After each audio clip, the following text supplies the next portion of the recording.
ఇది గోదావరి నది.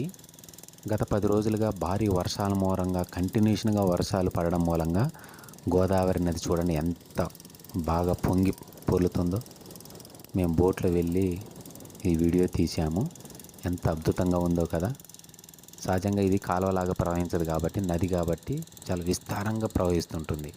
అందుకే ఈ చుట్టుపక్కల చూడండి చాలా మునిగిపోయినాయి. చాలా గ్రామాలు కూడా మునిగిపోయినాయి. ఇళ్లలోకి, బజార్లలోకి నీళ్ళు వచ్చాయి. ఇటు వాటిని చూడడం కోసం మేము కొంత బృందంగా వెళుతున్నాం.